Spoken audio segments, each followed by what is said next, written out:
Hello and welcome to another episode of Cowbells and Conversations. My name is Allison Clark, and my purpose of having this interview today is to give you one idea to make your life even better. Our next guest is someone who I knew in the 90s. And about 7 years ago, I was talking to my friend, and she kept talking about her boss, and she kept saying, "My boss, Jeff." And then she said his last name. And I'm like, "What? Jeff Otis? I haven't seen him for years." So it was really fun to reconnect. So we connected on a leadership project, really focusing on youth. And then he has built his business even bigger and also recently just did a TED Talk. So please help me welcome our guest today, Jeff Otis. Woo! Welcome, Jeff. Well, thank you, Allison. I mean, waking up and knowing I was going to be doing cowbells and conversations today, Yeah. that's awesome. It's going to be a good day. So in the 90s, we sang karaoke together. Do you still sing karaoke? We were at Benihana's and we were singing karaoke. Do you still sing karaoke at all? Or was that just a thing for the birthday party we did? I think that's when karaoke was just getting popular here. I probably went with Elvis. I probably went with singing Suspicious Minds. Mm-hmm. I did recently try Rapper's Delight and was asked to leave the stage. I appreciate your effort. I love. Yeah, I do much better in the car. Right? You're like, car shower is safe because no one can hear you. Exactly. Well, I love Grease, so I love Summer Lovin'. So if we ever get karaoke again, perhaps you can be John. We'll do it for sure. Okay, good. So tell everyone where you are actually calling in from. So where are you located? Well, I'm located in the thriving new metropolis of central Beaverton, Oregon. Okay. And I say that because there's a lot of great little shops and community type restaurants and things that are moving in that are really bringing a vibrance to where we are. Mm-hmm. Happy to live here. I've lived in Beaverton all my life. Mm-hmm. I love it. And also Nike is headquartered there. So if people know Nike, that's where they also are. Yeah. Well, interesting story. That picture right behind me, I use it to cover a window. Mm-hmm. But literally the house on the other side, I happen to live in a 100-year-old craftsman house, literally turned 100 years. But the house next to me, Phil Knight and his buddies used to have 30 waffle irons in the basement and started making some of the original soles to the Nike shoes. Oh my gosh. Yeah, small world. Fun fact from Beaverton. Fun fact. Now wait, move for a second so we can see what your picture says. So it says, always choose to speak the truth. Do you always choose that? And why did you put that on your window besides to block it? Well, to block the light, but I find that I always speak the truth. What do we have to lose when we speak the truth, right? Exactly, right. And we can still be kind. We can still be considerate. We can still do it in a productive way. But I feel like when we're transparent and speak what we're thinking or what's on our mind, we actually make it easier for others to interact with us. Mm-hmm. Oh, for sure. Well, congratulations on your TED Talk. Thank you. It just came out. And so tell us where people can find your TED Talk. And then also, how was that experience and what was your main message of the TED Talk? Yeah, thank you. The TED Talk's on YouTube. It's on the TEDx channel. It's titled How to Create Your World. What it's really based on is just years of personal leadership growth, personal awareness growth, developing skills like emotional intelligence, positioning yourself to kind of be the leader in your life and take some ownership for the world that you're creating for yourself. My theory is somebody in 2005 asked me a question. They asked, how do you solve the world's biggest problems? And at the time I was fascinated with the Gates Foundation, how they focus on a root cause of a problem. So I asked my buddy, I said, what's the root cause of the world's biggest problems? And after a healthy conversation, the only conclusion we could come to is that it's people. And so after a lot of conversation, a lot of thought, a lot of talking to leaders and experts, the conclusion that I kind of came to is you can't really solve the world's biggest problems until you develop a global culture of accountability. And you can't really develop accountability until you develop personal leadership skills in each and every individual. So anyway, I spent years applying that to our businesses. It had a trickle effect.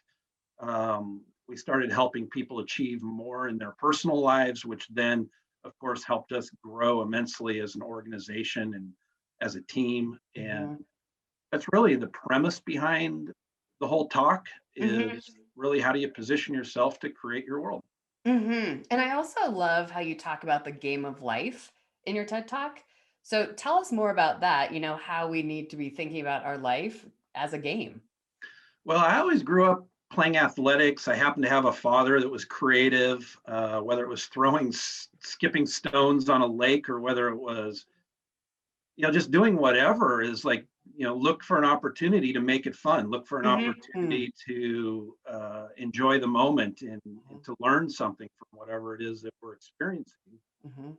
And I've kind of gone through life with that attitude or sort of that perspective. And it's not a game. I think the game is really with yourself, Mm. right? Like we grow up to believe that sometimes we're competing with all these external forces, but the reality is we have more conversations with ourselves than we do anybody else. Oh And my so gosh, it's so true. how do you position yourself to feel good and confident about the way that you're playing your game of life?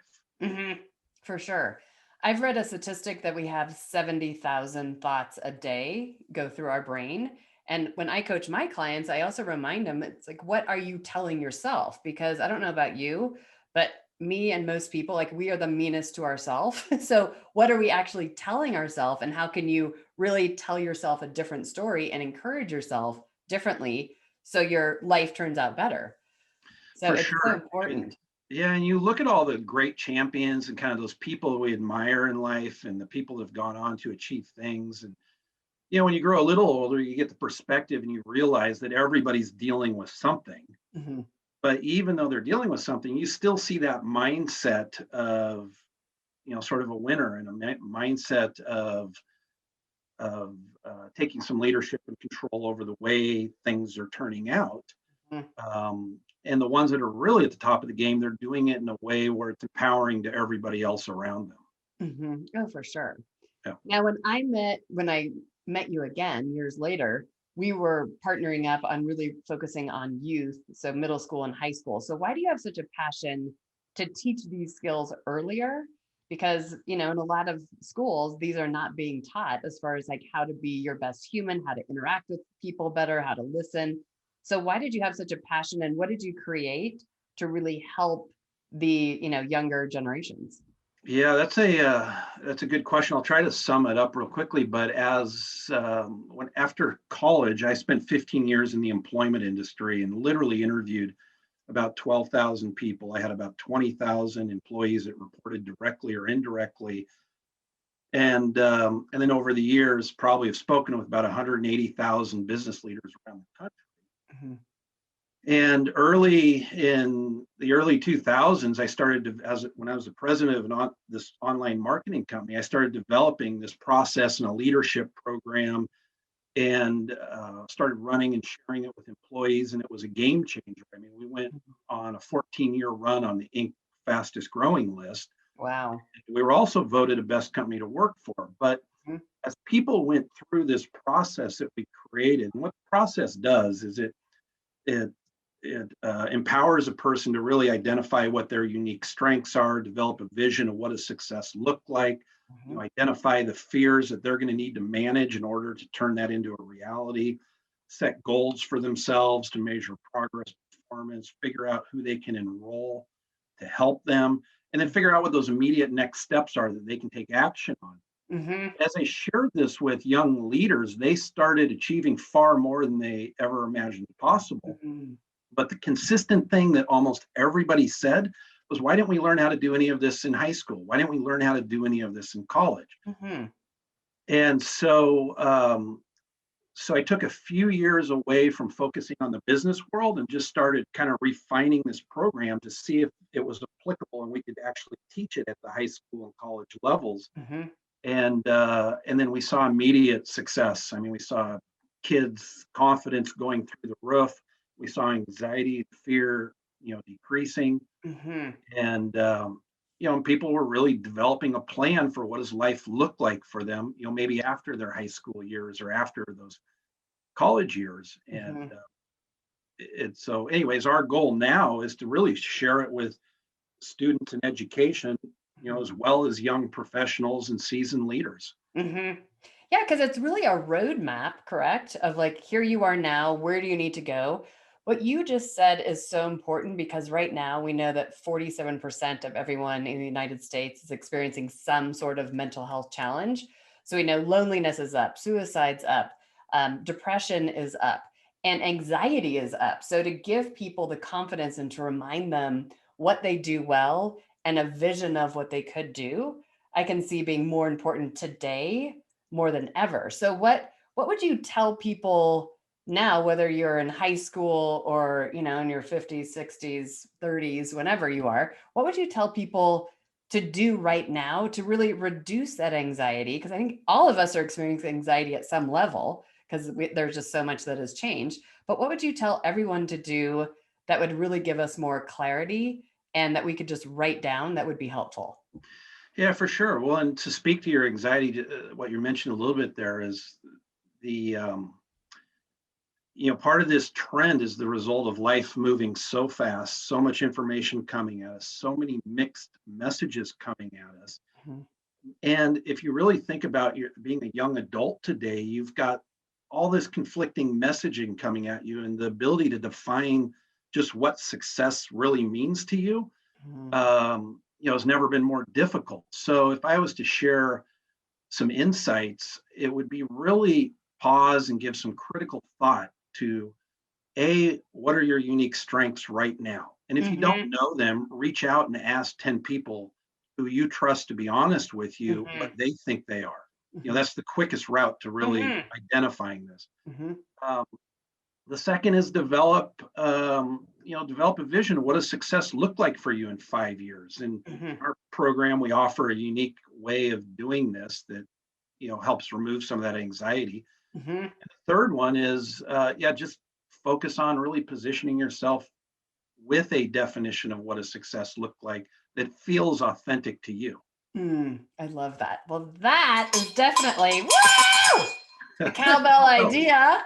So to stop, write down what are your strengths. I love just asking others, like, and you're not trying to brag, but what do you really admire about me? And just write that down to remind yourself of that, because that is life changing when you can remember what you bring to a team or even to yourself.